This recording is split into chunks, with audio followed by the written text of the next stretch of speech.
இப்போ ஒரு சிவன் கோவிலுக்கு போறோம் அப்படின்னு வச்சுக்கோங்க. முதல்ல எப்படி வழிபடுவது அப்படிங்கறத தெரிஞ்சுக்குவோம். எந்த ஆலயமாக இருந்தாலும் நீங்க உள்ள நுழைகின்ற போதே அங்கு விநாயகர் இருப்பார்.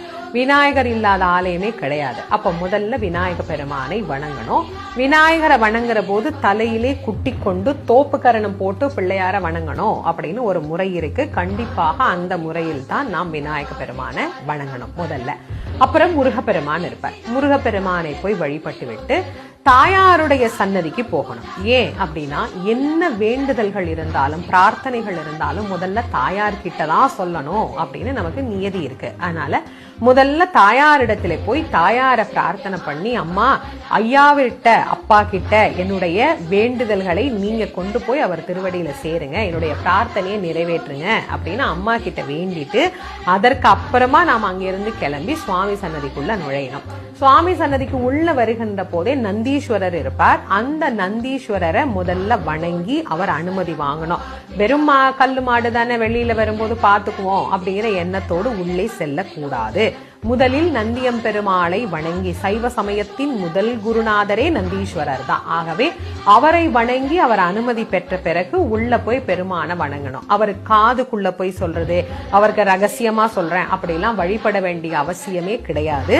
நந்திக்கு காது நல்லா கேட்கும். அதனால போய் அவரை தொல்லை பண்ணி அவர் காதுக்குள்ள போய் சொல்றேன் அப்படிங்கிற வேலையெல்லாம் பண்ண வேண்டாம்.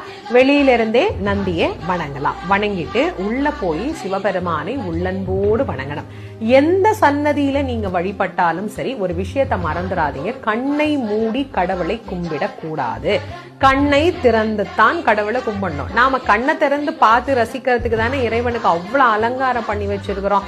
சுவாமிக்கு ஏன் இவ்வளவு அலங்காரம்? சுவாமி கேட்டாரா? இல்ல, நாம ரசிக்கிறதுக்காகத்தானே இவ்வளவு அலங்காரமும் இறைவனுக்கு. அங்க போய் கண்ணு மூடிக்கிட்டா அப்போ இறைவனை கண்ணை திறந்து வழிபட வேண்டும். சிவபெருமானுடைய நாமங்கள் நமக்கு என்ன தெரியுதோ, என்ன பதிகங்கள் தெரியுதோ அது சொல்லி பாராயணம் பண்ணி கண்ணை திறந்து உள்ளம் உருகி அன்பு பெருகி பெருமான பிரார்த்தனை பண்ணணும். பிரார்த்தனை பண்ணிட்டு தீபாராதனை வாங்குற போது ரொம்ப பணிவா தீபாராதனை எடுத்துக்கிட்டு திருநீர் வாங்குகின்ற போது 2 கையாலையும் திருநீர் வாங்கி நல்ல நெற்றி நிறைய அந்த திருநீரை வச்சுக்கணும்.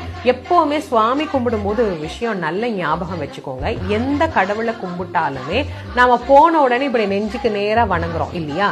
தீபாராதனை காட்டும் போது எப்படி கும்பிடணும் அப்படின்னா 2 கைகளையும் தலைக்கு மேல் தூக்கி பெருமான வணங்கணும். எல்லாம் கடந்து நிற்கக்கூடியவர் பெருமான் இல்லையா? கைகள் கொடுத்த பயனே இறைவனை வணங்குறதுக்கு தானே.